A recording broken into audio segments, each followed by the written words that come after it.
ये किसी professional killer का काम है सर, फॉर श्योर। बस सवाल ये है प्रोफेशनल किलर है कौन?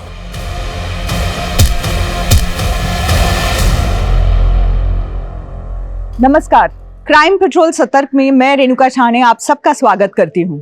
कहने को तो रोटी, कपड़ा, मकान इंसान की बुनियादी जरूरतें हैं, लेकिन जीने के लिए सिर्फ जरूरतें काफी नहीं होती।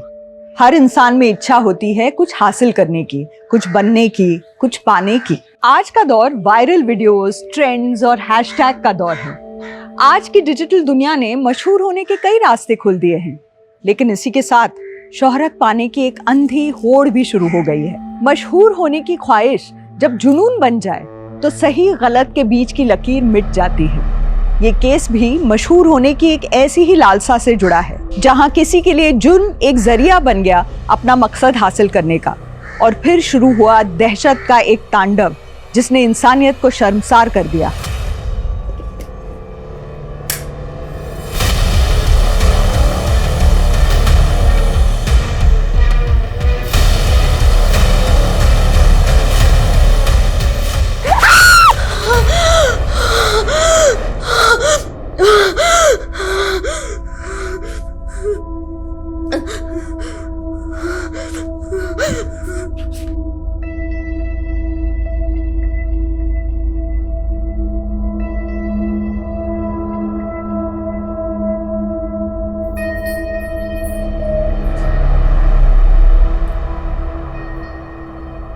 बेटा तृप्ति, तेरी उम्र में लड़कियां प्रिंस चार्मिंग के सपने देखती हैं, पर तेरे तो ख्वाब ही कुछ और हैं। तू तो सबसे अलग रहना चाहती है, उड़ना चाहती है कामयाबी के आसमान पे, है ना तृप्ति? नहीं, ऐसी मैं 10 साल पहले थी, अब नहीं। अब सब कुछ बदल चुका है। मेरे सपने, ये फीलिंग्स सब बदल गए। मेरे दिल पर इतने पत्थर रखे हैं, इतने पत्थर। कभी कभी तो ऐसा लगता है जैसे मैं खुद पत्थर दिल हो गई हूं। मैं अपनी मासूमियत, अपने सपने सब वापस चाहती हूँ। आप जानती हैं, मैं रोना चाहती हूँ, पर इसलिए नहीं रोती कि कहीं कोई मुझे कोई कमजोर ना समझ ले। तृप्ति बुआ, आप किससे बातें कर रहे हो?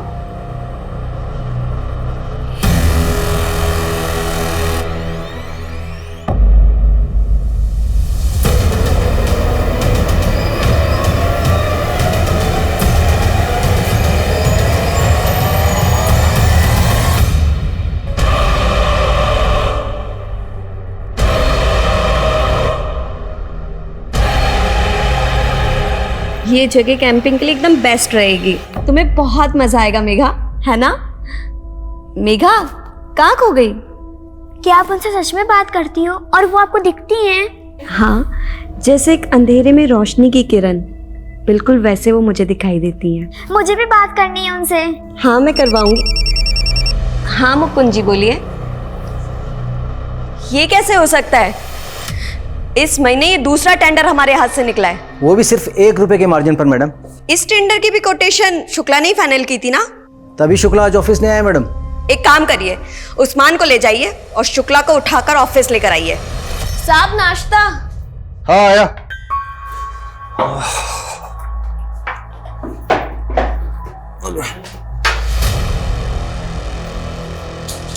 आप लोग यहाँ पे? हाँ, क्या बात है? अरे अरे क्या कर रहे हो? अरे क्या कर रहे हो तुम लोग?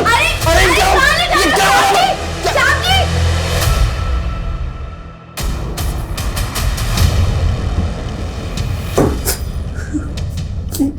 मैं सब कुछ तो ले लिया, मोबाइल, घड़ी, चश्मा, कुछ। 11 करोड़ का नुकसान हुआ है मेरा, वो भी सिर्फ तेरी वजह से। एक एक पैसा तुझसे वसूल करूंगी मैं। चल साइन कर इस पर। आज से तेरा घर, कार, पीएफ सब कंपनी को ट्रांसफर कर रहा है तू, वो भी अपनी मर्जी से। प्लीज मैं बर्बाद हो जाऊंगा। Sign it. पापा आपको याद है कल क्या है? मेगा तंग मत करो मुझे नहीं याद है कल क्या है। जाओ मम्मा से पूछो, जाओ। मम्मा पापा को तो याद ही नहीं है कि कल क्या स्पेशल डे है। प्लीज मेगा डिस्टर्ब मत कर। तुम दोनों के पास अपनी बेटी के लिए भी समय नहीं है। इतना भी याद नहीं कि कल मेघा का बर्थडे है। मेगा सॉरी बेटा, तो मैं काम कर रहा था ना इसलिए भूल गया। मेघा मुझे याद था बेटा। अच्छा बता पार्टी कहाँ चाहिए तुझे? अब आप दोनों से तो पार्टी चाहिए ही नहीं, और वैसे भी तृप्ति वो ऑलरेडी मेरे बर्थडे सेलिब्रेशन का प्लान कर चुकी है। अच्छा अच्छा है, माँ बाप न सही, कम से कम बुआ तो है जिसने तेरा ख्याल है। चल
क्या हुआ? क्या हुआ? पापा वो कार, क्या कह रही है? एक कार मेरा पीछा कर रही थी।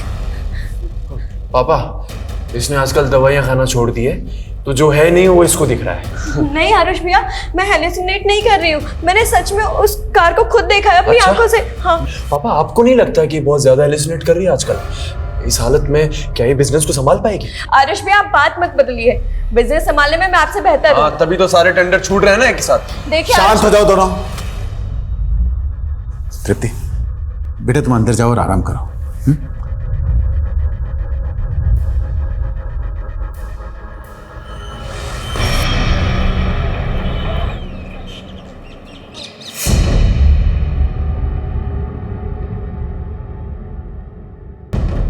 पापा जी तृप्ति का फोन तो अभी भी बंद आ रहा है। मैंने बोला था आपसे उस दिमागी मरीज को घर के बाहर मत जाने दीजिए, लेकिन आपने मेरे बेटी को भी उसके साथ भेज दिया, और वो भी उसके बर्थडे वाले दिन। तृप्ति मेघा के लिए सरप्राइज है, कम से कम मुझे तो बता दे, कैंपिंग के लिए जाकर नहीं है। दादू रात को सब पता चल जाएगा, अभी सरप्राइज में बिगाड़ो। पापा बर्थडे गर्ल की बात हमेशा माननी चाहिए, वैसे भी रात को आपको सब पता चल ही जाना है। परसों बता रही थी कोई गाड़ी उसका पीछा कर रही थी, और आज इतने बेफिक्र होकर मेरी बेटी को भी साथ लेकर चली गई।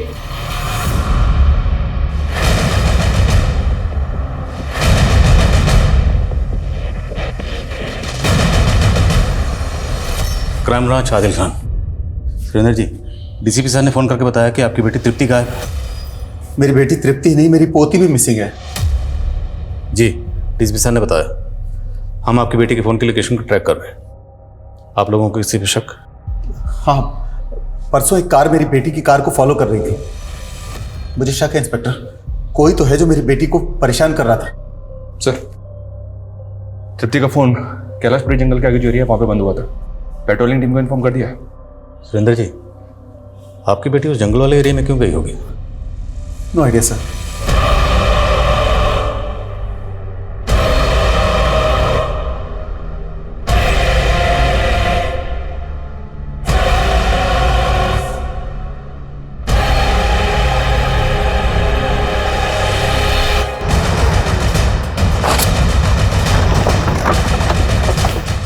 सर, स्विच ऑफ होने से पहले तृप्ति के फोन की लोकेशन यही थी। पेट्रोलिंग टीम को तृप्ति की कार यहीं मिली। कार यहाँ मिली है तो वो दोनों भी यहीं कहीं होनी चाहिए। पूरा एरिया सर्च करो। सर्चिंग शुरू कर दिया सर। 2 टीम जंगल में पूरी तरह से सर्च करेंगे।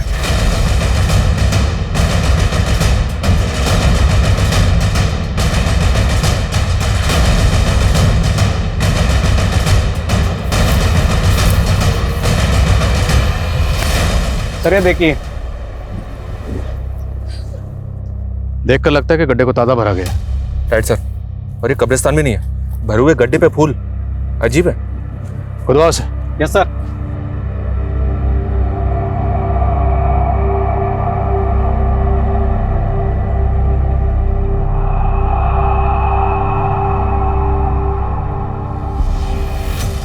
ये तो मेघा है सर। अगर मेघा को मारकर यहाँ गाड़ा गया है तो इसके साथ जो दूसरी लड़की थी तृप्ति, वो भी किसी अनहोनी का शिकार हो सकती है। मनीष, जल्दी से बैकअप टीम बुलाओ, हमारे पास वक्त बहुत कम है। उस लड़की की जान खतरे में हो सकती है। Quick sir. Okay sir.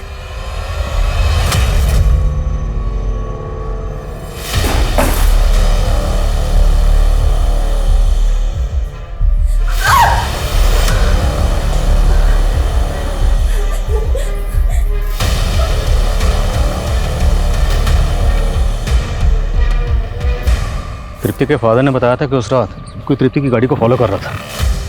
कुछ पता चला कौन था वो? फिलहाल तो नहीं सर, क्योंकि तृप्ति के घर के आसपास कोई सीसीटीवी नहीं मिला। वो उस रात ऑफिस से आ रही थी, तो उस रास्ते में जितने भी सीसीटीवी हैं वहाँ चेक करो। जी सर। और एक बात, आस पड़ोस के लोगों से इंक्वायरी की तो वो लोग बोल रहे थे कि सर खुद उसके घर वालों को ऐसा लगता है कि वो हेलुसिनेट करती है। हेलुसिनेट? जी सर। डिटेल में तो पता नहीं चला है, लेकिन कुछ भूत प्रेत का चक्कर है। सर नाक के पास लो। क्लोरोफॉर्म। तो मतलब मेघा को पहले क्लोरोफॉर्म सुंघा के बेहोश किया गया, उसके बाद मारा गया, मारने के बाद दफनाया गया।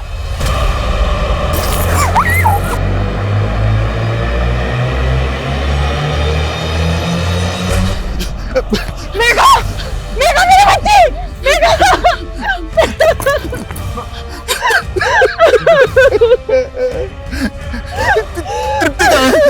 तृप्ति कहाँ है? सर, कांस्टेबल शुक्ला ने तृप्ति के ऑफिस में बात की। तृप्ति के सेक्रेटरी ने बताया कि ये काम तृप्ति का कलीग शुक्ला कर सकता है। तृप्ति और शुक्ला के बीच में ऐसा क्या हुआ होगा?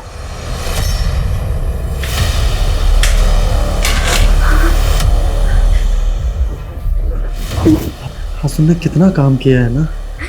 हाँ, अब तुम्हें गृहिणी होने का सुख भी तो मिलना चाहिए। नहीं, प्लीज छोड़ो। नहीं, छोड़ो।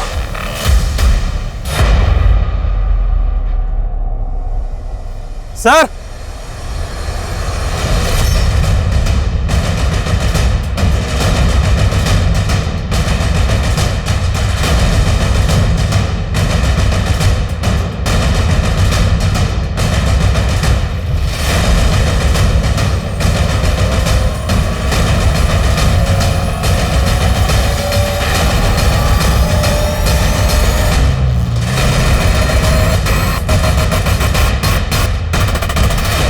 तो पता करो, किसी भी कीमत पे मुझे ये शुक्ला चाहिए। जब्त करो सारा सामान। सर, मेघा के मर्डर में शुक्ला का पक्का हाथ है, ये फरार हो गया। मनीष, शुक्ला को तो हम ढूंढ लेंगे, पहले तृप्ति को ढूंढो। अगर ये कांड वाकई तृप्ति ने किया है तो यहाँ से बहुत दूर चली गई होगी। पूरे जंगल में और शहर से बाहर जाने वाले जितने भी रास्ते हैं सब जगह अलर्ट भेजो। Okay sir.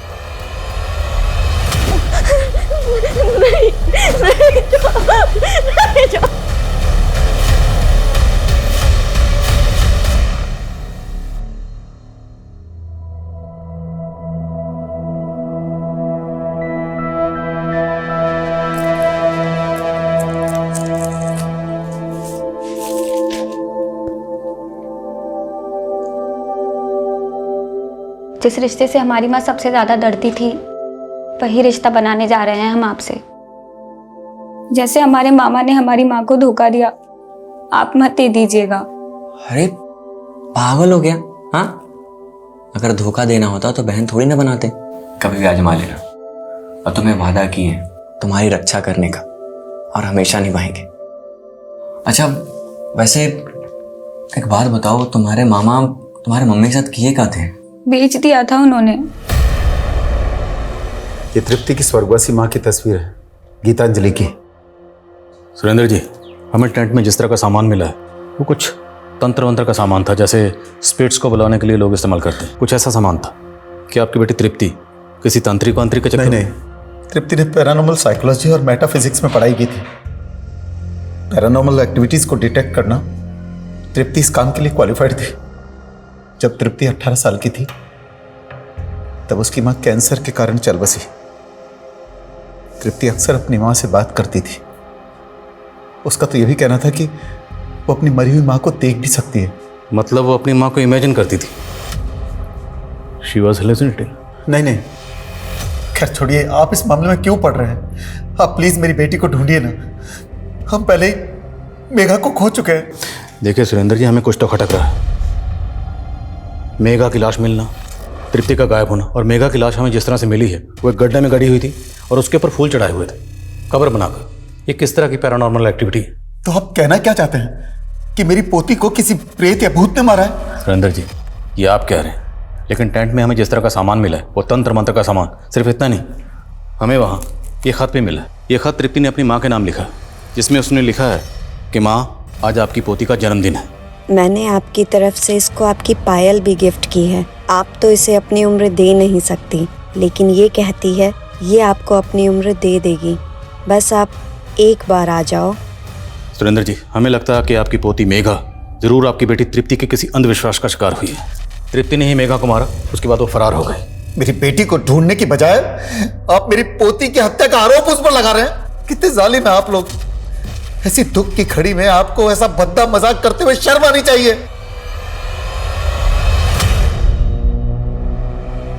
ऐसा लगता है इस जगह को भी ताज़ा ताज़ा भरा गया है, लेकिन यहाँ पर फूल नहीं है। मंडल, खोदो जरा से।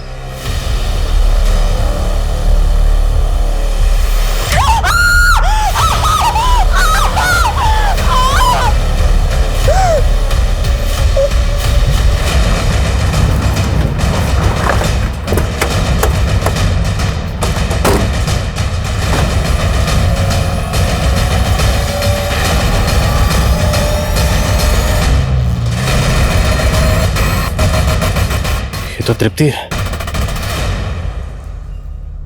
हम गलत थे। तृप्ति कल्पित नहीं, विक्टिम है। मेघा की तरह इसको भी मारा गया।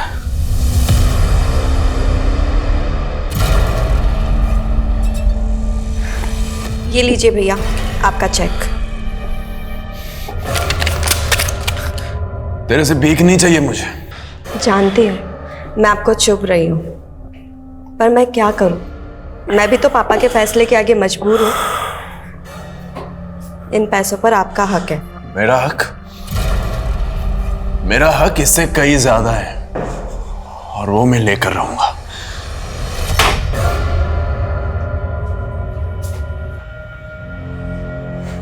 क्या हुआ?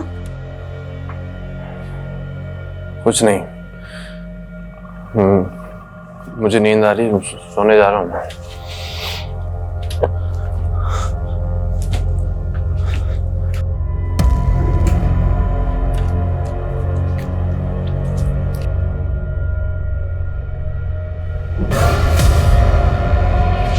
घिटारे हत्याकांड, जिसने पूरे शहर को ही नहीं पूरे देश को हिला के रख दिया है। वो लोगों को मार के उनके मांस तक को पका के खा जाता है। कौन है? स्वर्ग हो तेरा। तू भाग जा कमीने यहाँ से, वरना तू भी चलना मेरे साथ। तू जाता है या मैं पुलिस को बुलाऊं? बुला ले। पुलिस हमेशा मेरे पीछे ही रही है, कभी पकड़ नहीं पाई मुझे। तू ऐसे नहीं मानेगा। सर, उस आदमी ने पहले तृप्ति और मेघा को फॉलो किया, फिर जब ये दोनों कैंपिंग के लिए गई तो इनको क्लोरोफॉर्म सुंघा के बेहोश कर दिया, और उसके बाद तृप्ति और मेघा दोनों को ही जिंदा दफना दिया। दोनों को जिंदा ही दफनाया गया? जी हाँ सर। पीएम रिपोर्ट के मुताबिक इन दोनों के लंग्स में डस्ट मिली है। ये किसी प्रोफेशनल किलर का काम है सर, फॉर श्योर। सवाल ये है, प्रोफेशनल किलर है कौन, और उससे सुपारी किसने दी होगी? इस दिलीप शुक्ला के कुलीड? जी हाँ सर। उसके पुश्तैनी घर हापुड़ में इंक्वायरी की, वो वहां तो नहीं पहुंचा है, पर सर्चिंग जारी है। क्या दिल्ली में इसके पड़ोसी से पूछताछ की? जी हाँ सर। पता चला है कि उसके घर में एक मेड काम करती थी, प्रेमा नाम है उसका। उसको भी ढूंढ रहे हैं, पर अभी तक ये पता नहीं चला है कि वो कहाँ है। जल्दी ढूंढो उसे, और तृप्ति के घर के आसपास खबरों को एक्टिव करो। Okay sir.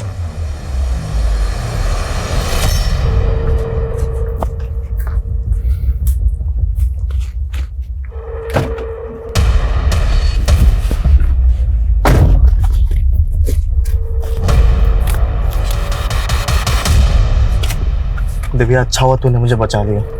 अगर तू नहीं होती तो मैं क्या करता। देखो इस बार कुछ गड़बड़ मत करना, ठीक है? चल जा।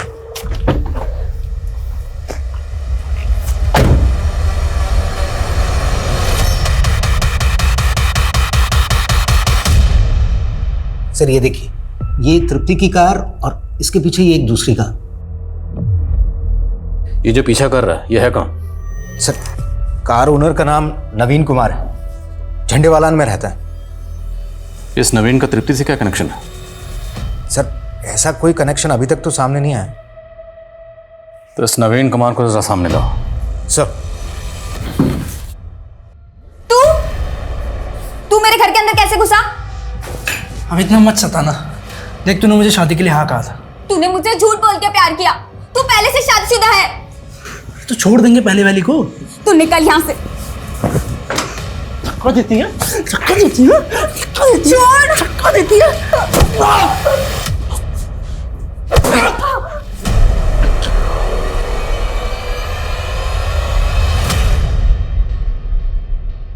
बोल नवीन, उस दिन तृप्ति की कार का पीछा क्यों कर रहा था? सर मैं पीछा नहीं कर रहा था सर। उस रात मैं अपने दोस्त से मिलकर लौट रहा था तो मैंने देखा कि उस औरत की कार की बैक सीट पर एक आदमी चाकू लिए बैठा है।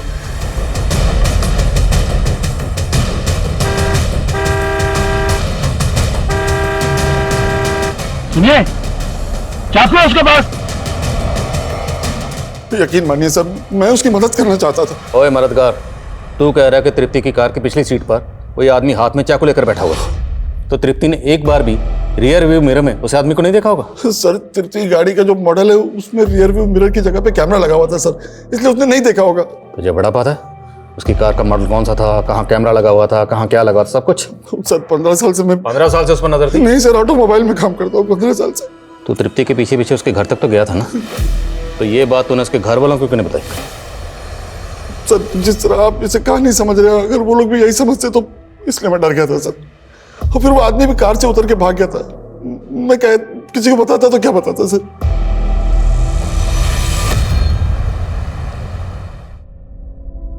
अच्छा मैडम, एक बात बताइए, हम सुने हैं कि वो सुरेंद्र साहब की बेटी और पोती को किसी भूत ने मार दिया, ये बात सच है क्या? अरे भूत क्या मारेगा, भूत से ज्यादा खतरनाक तो उसका परिवार है। उसका भाई एक नंबर का बेवड़ा और उसकी भाभी, उसकी तो पूछो ही मत। भैया और भाभी मार दी उनको? उस दिन अपनी बहन को मुसीबत में देखकर भी उसका भाई टस से मस नहीं हुआ।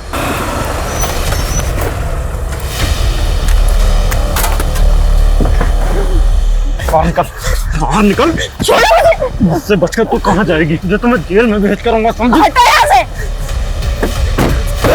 अच्छा कौन था वो आदमी? तू इतनी जांच पड़ताल क्यों कर रहा है? अरे हम तो बस ऐसे, आप प्याज छाटिए ना। हाँ। अरे नहीं, हम दिल्ली जंक्शन से गाड़ी नहीं पकड़ेंगे, वहाँ सामान का बहुत जांच पड़ताल होता है। हम किशनगंज से गाड़ी पकड़ेंगे, वहाँ इतना जांच पड़ताल नहीं होता। और कौन था वो बाइक वाला? साहब शुरुआत में तो हमें लगा कि कोई चोर उचक्का है, लेकिन वो तो पति निकला साहब। किसका पति? तृप्ति का, गौतम तलवार नाम है साहब उसका, और कुछ साल पहले उन दोनों का तलाक हो गया। ठीक है, अभी तू जा, कोई और अपडेट हो तो बताना। जी साहब।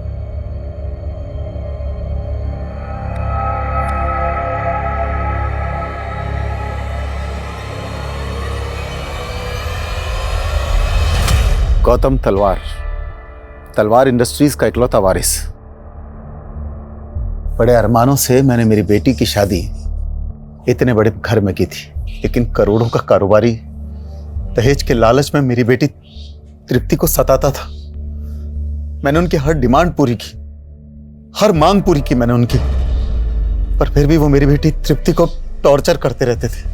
हमने डोमेस्टिक वायलेंस का केस दर्ज कराया, जिसकी वजह से गौतम के फैमिली वाले काफी लंबे समय से जेल में हैं। डिवोर्स का केस भी चल रहा है। ये गौतम चाहता क्या है? उसने तृप्ति का रास्ता क्यों रोका था? वो चाहता है कि ये मामला कोर्ट के बाहर ही सेटल हो जाए, ताकि वो बेइज्जती और सजा दोनों से बच जाए और उसके माता पिता भी रिहा हो जाएं। अभी कुछ दिनों पहले आया था गौतम ये ऑफर लेकर। देखो तृप्ति, जो हुआ उसे भूल जाते हैं। ये लड़ाई झगड़े से क्या हासिल होगा? अच्छा, ये सब तुम्हें तब याद क्यों नहीं आया जब तुम मुझे टॉर्चर कर रहे थे? देखो तुम्हारी वजह से मेरे माँ बाप जेल में है। मैं तुम्हें आवाज नीचे गौतम, और भूलना मत आयन मेरे घर में भी है। मैं कोई केस वापस नहीं लूंगी। निकलो यहाँ से। 45 नहीं, 50 लाख राणा साहब, और उसमें से 10 लाख मुझे कैश चाहिए आज ही। अगर आपको डील मंजूर है तो मिलाइए हाथ।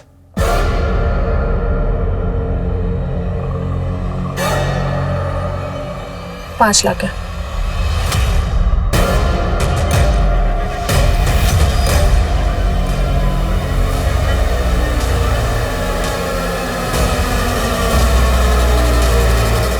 सर ये जुल्म तृप्ति पर नहीं मुझ पे हुआ है। अरे जो लड़की भूतों के साथ बातें करती है, ऐसी पागल लड़की के साथ कोई कैसे रह सकता है?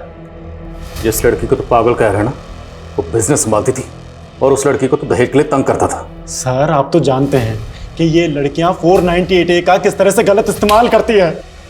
तेरे पड़ोसी ने तेरे खिलाफ गवाही दी, जज के सामने पूरे सबूत पेश हुए, फिर फैसला आया। सर वो सब पड़ोसी, वो तो हमारी तरक्की से जलते थे, और जिस जज ने ये फैसला सुनाया है वो जज तो खुद एक औरत थी। सर एक लेडी ऑफिसर अगर आप पर हरासमेंट का केस करती है या इल्जाम लगाती है तो आप क्या करेंगे? अब तुझे हम समझाएंगे कि सच कैसे बोला जाता है। समझाओ जरा इसे। सर मेरी बात सुनिए, मैं बिल्कुल सही। सर कमें।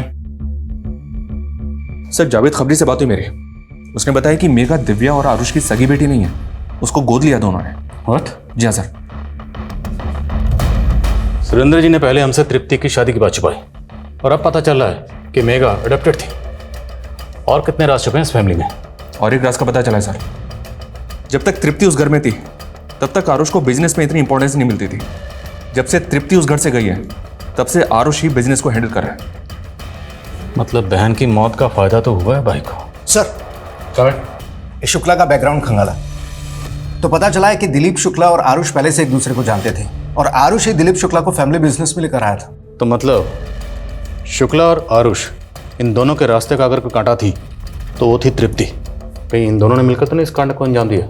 और सर ये शुक्ला का कॉल रिकॉर्ड पता चला है कि जिस वक्त नवीन अपनी कार से तृप्ति की कार का पीछा कर रहा था, उस वक्त शुक्ला का नंबर तृप्ति के घर के आसपास एक्टिव था। मतलब तृप्ति की कार में जो आदमी चाकू लेके बैठा हुआ था वो दिलीप शुक्ला था। अगर वो सच बोल रहा है तो, क्योंकि हो सकता है नवीन ने हमें घुमाने के लिए झूठा बयान दिया। ओके ठीक है सर। अभी अभी जावेद ने बताया कि जो मेट शुक्ला के घर पे काम किया करती थी प्रेमा, वो तृप्ति के घर में भी काम किया करती थी। तो ये बात हमें पहले क्यों नहीं पता चली? सर उसने दोनों घरों से काफी टाइम से छुट्टी ले रखी थी, इसलिए कभी उसका जिक्र ही नहीं हुआ।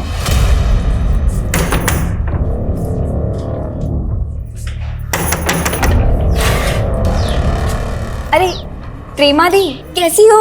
मैं अच्छी हूँ, तुम कैसी हो? और आनंद भाई कहाँ है? कहीं नजर ही नहीं आ रहे। अरे क्या हुआ, क्या सोचने लग गई? वो कुछ नहीं, आनंद भाई तो किसी काम से गांव से बाहर गए हुए हैं। एक काम कीजिए, आप मुंह हाथ धो लीजिए, मैं आपके लिए चाय बना देती हूँ। ठीक है।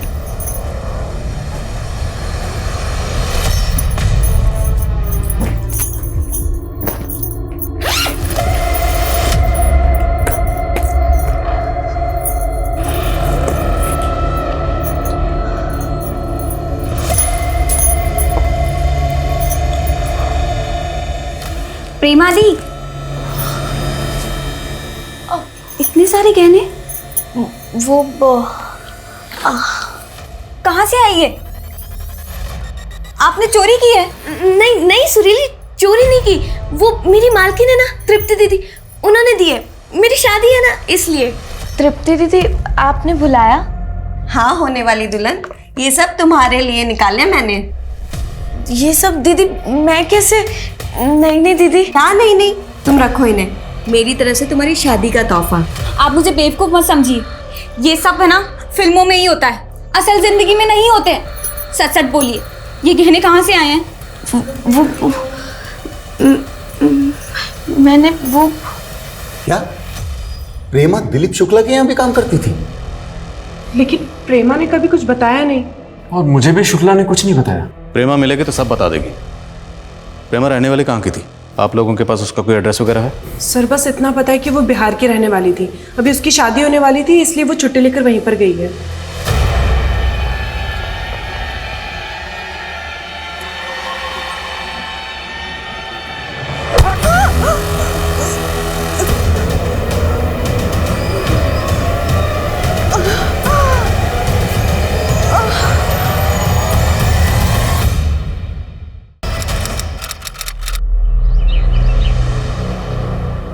हाँ साहब, प्रेमा 2 हफ्ते पहले आई थी अपनी बहन सुरीली के साथ अपनी शादी का न्योता देने। हम तो शादी की तारीख का राह देख रहे थे, पर 3 दिन पहले ही दोनों बहनें गायब हो गई और बेचारे लड़के वाले के परिवार वाले आए भी थे देखने। अरे मदन, हम क्या जाने कि सुरीली और प्रेमा कहाँ गए। अब देखो, जो भगवान को मंजूर था वही हुआ। अच्छा, ये प्रेमा के होने वाले पति मदन का पता तो होगा ही ना आपके पास? सब शायद शादी के कार्ड में लिखा हो।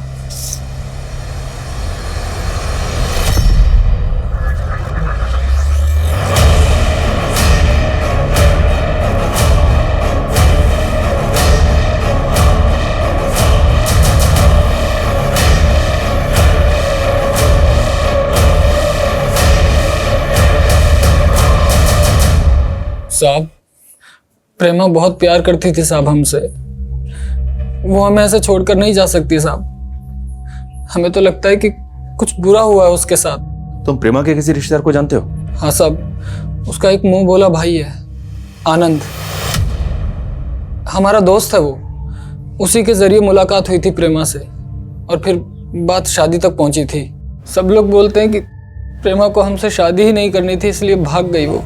लेकिन आप ही बताइए साहब, अगर प्रेमा को भागना ही था तो फिर सुरीली काहे भागी साहब? काहे गायब हो गई वो? पुलिस की तहकीकात दिल्ली से बिहार तक फैल चुकी थी। पुलिस ने अपनी कोशिशों में कोई कमी नहीं छोड़ी थी, लेकिन इन प्रयासों के बावजूद अब तक पुलिस के हाथ कोई ठोस सुराग नहीं लगा था। मेघा को गोद लिया गया था। ये सच्चाई क्या महज एक राज थी या फिर एक वजह थी जो इस अपराध की जड़ बन गई? मेघा की मां दिव्या चोरी छिपे जिस शख्स को पैसे दे रही थी, वो कौन था? प्रेमा का गायब होना, सुरीली की मौत, क्या ये सभी वारदातें इस केस से जुड़ी हुई थी? नवीन और गौतम के बयानों पर यकीन करके पुलिस क्या कोई गलती कर रही थी? और इन सभी सवालों के बीच एक सवाल ये भी था कि दिलीप शुक्ला कहाँ था? क्या दिलीप शुक्ला ने अपनी बेइज्जती का बदला लेने के लिए ये कत्ल किए या करवाए थे? सवालों का ये कोहरा हटाने में पुलिस की खबरी नेटवर्क ने एक अहम भूमिका निभाई, जिससे इस केस को एक क्रूशल ब्रेक थ्रू मिला। नहीं सर, सच बोल रहा हूँ सर, मैंने ऐसा कुछ नहीं किया सर। बकवास बंद कर। ऑफिस के गार्ड ने तुझे पार्किंग लॉट में तृप्ति की गाड़ी के पास मंडराते हुए देखा, और जिस दिन तृप्ति गायब हुई तेरे फोन की लोकेशन तृप्ति के घर के पास थी। तू ही बैठा था ना उसकी गाड़ी में चाकू लेकर? तृप्ति मैम की गाड़ी में वो मेरा चश्मा रह गया, तो गाड़ी खोल दो जरा। जी सर। सर मैं मानता हूँ कि मैं उसकी कार में चाकू लेकर बैठा था, लेकिन सर मैं सच कह रहा हूँ, मैंने उसे नहीं मारा सर। सर उसको डराकर सिर्फ अपने घर के पेपर्स और कार के पेपर्स वापस लेना चाहता था, और कुछ नहीं सर। लेकिन सर उस गाड़ी वाले की वजह से सब प्लान चौपट हो गया सर। मुझे लगा कि उसने मुझे देख लिया, इसीलिए मैं अंडरग्राउंड हो गया था सर। अंडरग्राउंड हो गया या तृप्ति और मेघा को मारकर अंडरग्राउंड कर दिया? दोनों को मारकर दफना दिया तूने? मैं सच कह रहा हूँ सर, मैंने ऐसा कुछ भी नहीं किया सर। मैं सर नोएडा के एक फ्लैट में अंडरग्राउंड था। आप चाहे तो पता कर सकते हैं सर। मेरे दोस्त हमने प्रेमा तेरे घर पे काम करती थी ना, वो भी तेरे साथ अंडरग्राउंड हुई थी? प्रेमा, उसका क्या लेना देना है इस केस से? सर वो तो कह रही थी कि उसकी शादी होने वाली है और उसने कहा था कि वो काम छोड़ देगी। काम कब छोड़ा? हाँ 6 तारीख को सर। और 7 तारीख को तृप्ति का मर्डर हुआ और तब से प्रेमा गायब है और उसने कोई शादी वादी नहीं की। ये बता कि तू तृप्ति की कंपनी में जो गबन करता था वो किसके कहने पर करता था? अपने कॉलेज के दोस्त आरुष के कहने पर, है ना? नहीं सर, ये सब मैं सिर्फ और सिर्फ दिव्या के कहने पर करता था। क्यों? सर उसने आरुष से शादी सिर्फ और सिर्फ पैसों के लिए की थी, और पिछले कई सालों से अपने बॉयफ्रेंड पुलकित को पैसे भेज रही चोरी छुप के। लेकिन जैसे ही तृप्ति आई ना सर, सारी चीजें बदल गई।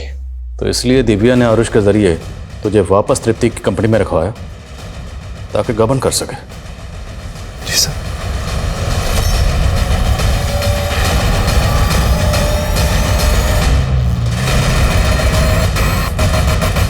सर दिव्या 3 दिन पहले घर से बाहर निकली थी, अभी तक घर नहीं लौटी। दिव्या का फोन सर्विलेंस पर डालो, उसका क्रेडिट कार्ड, एटीएम कार्ड, हर ट्रांजैक्शन पर नजर रखो। सर हमें सर, ये प्रेमा के भाई आनंद के बारे में एक इन्फॉर्मेशन मिली है। ये एक वांटेड क्रिमिनल है, इसने प्रदीप नाम के एक आदमी को मारा था। हालांकि स्टेटमेंट ये है कि इसने अपनी बहन के डिफेंस में प्रदीप को मारा था। ये अभी तक जेल में था, लेकिन 1 महीने पहले ही पैरोल पे बाहर आया है। इस आनंद के लिए लुकआउट नोटिस जारी करो। Okay sir. हाँ ठीक, लेकिन जल्दी पता करो। ओके सर, तृप्ति की भाभी दिव्या का कार्ड गाजियाबाद के एक होटल में स्वाइप हुआ है। तुरंत पहुंचो वहां। सर मुझे आरुष से कभी शादी करनी ही नहीं थी, वो तो मजबूरी में करनी पड़ी।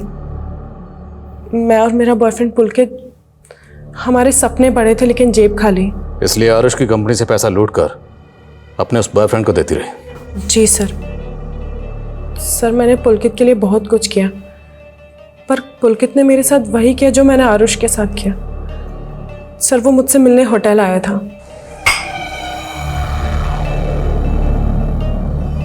और जब मुझे होश आया तो पुलकित सारे पैसे लेकर भाग गया था। जी सर, मैं मानती हूँ कि मैंने चोरी किया, लेकिन मैंने कोई खून नहीं किया है, और चोरी का सारा प्लान भी पुलकित का था। फिक्र मत करो, तुम्हारा वो बॉयफ्रेंड भी बहुत जल्द तुम्हारे साथ यहीं बैठा होगा। मनीष सर, लुकआउट नोटिस जारी करो इस पुलकित के लिए। सर, आनंद की लाश मिली है। व्हाट? दिल्ली के शकूर बस्ती में मिली है लाश।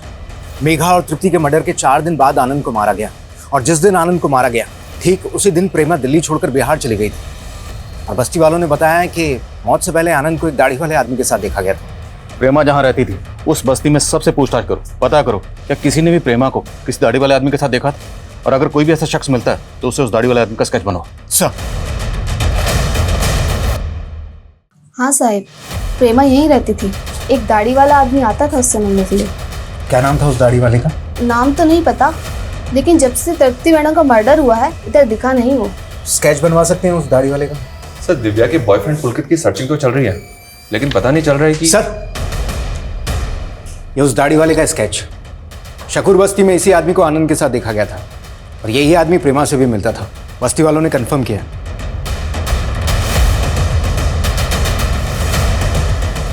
मुझे ऐसा लग रहा है सर, इस आदमी को कहीं देखा है मैंने।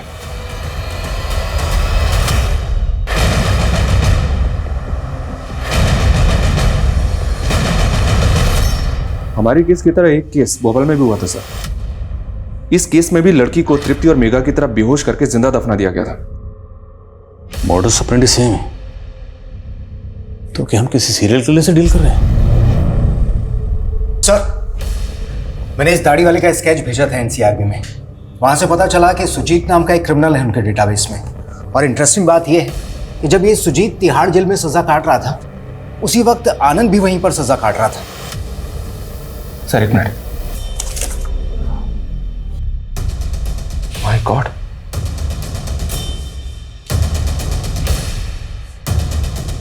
इस आदमी को मैं जानता हूं सर। ये दाढ़ी वाला सुजीत, और ये बिना दाढ़ी वाला सुजीत उर्फ मदन, प्रेमा का होने वाला पति। तो मतलब ये सुजीत और मदन दोनों एक ही आदमी है? जी सर। कातिल हमारी नजरों के सामने था और हमें चकमा देखे। साहब, सुजीत पहले से ही बदमाश था, इसलिए गांव वालों के साथ किसी के साथ नहीं बनती थी। हाँ, उसका एक दोस्त है भोला, दोनों लंगोटिया यार है। सुजीत के बारे में कोई ज्यादा जानता है तो वो भोला ही जानता है। भोला, ठीक है, इस भोला को उठा लेते हैं सर। बिल्कुल नहीं, ये गलती नहीं करनी। अब ये सारा खेल सब्र का है। अगर हमने कोई भी गलती की तो सुजीत अलर्ट हो जाएगा, हमारे हाथ से निकल जाएगा। भोला पे 24 घंटे नजर रखो, उसका फोन सर्विलेंस पे डालो। ये सुजीत उस मदन भोला को कभी ना कभी कॉल जरूर करेगा, और हमें उस एक मौके का इंतजार करना है चुपचाप। Okay sir.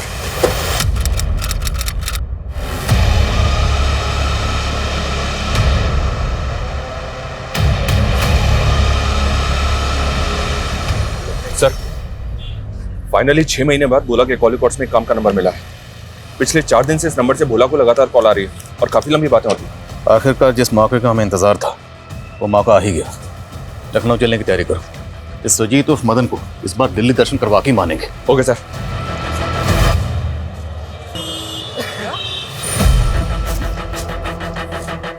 सर, सुजीत को उस तरफ जाते हुए देखा जिसने।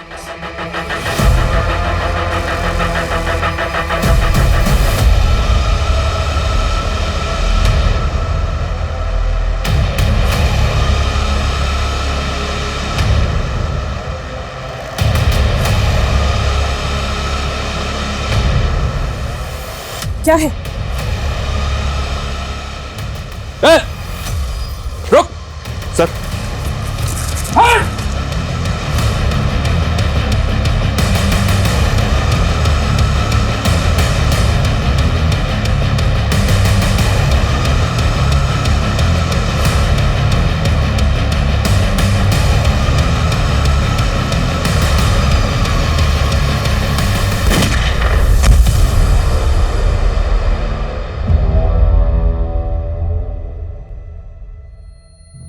मकसद क्या था? क्या मकसद था इन सब मर्डर्स के पीछे? क्यों इतने लोगों की जान ली? वो क्या है ना सर, आप नौकर हो सरकार के, क्या मिलता होगा आपको? थोड़ी बहुत तनख्वाह और एक आध तांबे का मेडल। और मुझे ना आप जैसी ऐसी साधारण सी जिंदगी नहीं जीनी थी। तेरे जैसा मुजरिम का समझेगा कि पुलिस वाले की नौकरी करके जो सुकून और इज्जत हासिल होती है ना, वो तेरे जैसे मुजरिम को कभी नहीं होगी। अरे तो हम बदनाम हुए तो क्या हुआ सर, नाम तो हमारा भी हुआ ना। और जब मैं पहली बार जेल में गया तो पता चला कि बड़े अपराधी की बड़ी इज्जत होती है, इसलिए एक दो मर्डर किए। और फिर गिठारी कांड के बारे में सुना और तब पता चला कि किलर की नहीं, सीरियल किलर की ज्यादा इज्जत होती है। और फिर मशहूर होने का तरीका मिल गया और मुहूर्त मैंने अपने घर से ही किया। मेरे बाप को उसकी औकात दिखानी थी मुझे। आनंद, वो तो तेरा साथी था, उसे क्यों मारा? आनंद से जेल में मिला था मैं, और उसी ने मुझे उसकी बहन प्रेमा से मिलाया और उसने मेरा ब्याह तय कर दिया था उसके साथ। लेकिन बड़ा सिद्धांतवादी था वो। एक दिन उसने मुझे प्रेमा के साथ देख लिया था। क्या चल रहा है सर? हाँ? अरे कुछ नहीं भाई, वो बस यूं ही मिलने आ गए थे।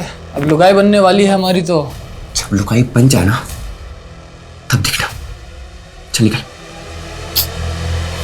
फिर एक दिन दारू पीने बुलाया उसको। साला था मेरा, लेकिन आंख दिखा रहा था मुझे। बदला तो लेना ही था। और इससे पहले मैं प्रेमा के साथ उसकी मालकिन तृप्ति के घर गया और तब मुझे ख्याल आया कि अभी तक मैं गरीबों को मार रहा था, अब मुझे अमीरों को भी मारना था।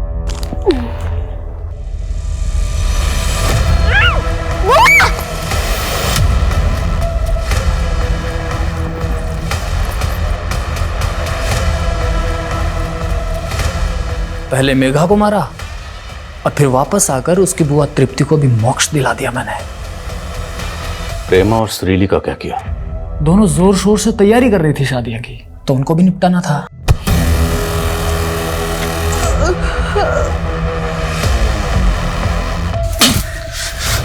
तेरे जैसा मुजरिम समाज में रहने के लायक नहीं। सुजीत इस वक्त न्यायिक हिरासत में है। जल्द ही उसके खिलाफ मुकदमा शुरू होगा। ये केस समाज से जुड़े कई मुद्दों को छूता है, जैसे कि अंधविश्वास। अंधविश्वास हमारे देश की एक ऐसी समस्या है जिस पे हम इतना तवज्जो नहीं देते। जब इंसान का खुद पे विश्वास कम होता है तभी अंधविश्वास जन्म लेता है। ये केस हमें एक और मसले पर सोचने के लिए मजबूर करता है। सुजीत ने जो भी किया वो मशहूर होने के लिए किया, जो कि सरासर गलत था। लेकिन आज के डिजिटल युग में शायद हम सभी इस प्रसिद्धि को पाने के पागलपन के शिकार हो रहे हैं। कुछ लाइक्स पाने, व्यूज या सब्सक्राइबर्स बढ़ाने के लिए आज कई लोग किसी भी हद तक जाने को तैयार हैं। हर किसी को रातों रात फेमस होना है, हर किसी को इंस्टेंट सक्सेस चाहिए। लेकिन हमें ये नहीं भूलना चाहिए कि गलत रास्ते से इंसान मशहूर तो हो सकता है लेकिन कामयाब नहीं। गलत इरादे और धोखे से बनी इमारत अक्सर जल्दी ढह जाती है, लेकिन साफ नियत, कठिन मेहनत और सब्र की कसौटी की बुनियाद पर खड़ी इमारत ताउम्र बुलंद रहती है। इसी सोच के साथ अब मैं रेणुका शाहने आपसे विदा लेती हूँ। हम फिर मिलेंगे ऐसी एक कहानी के साथ जो रखेगी आपको सतर्क और जिंदगी को सुरक्षित। तब तक अपना और अपने परिवार का ख्याल रखिए और देखते रहिए क्राइम पेट्रोल सतर्क। जय हिंद।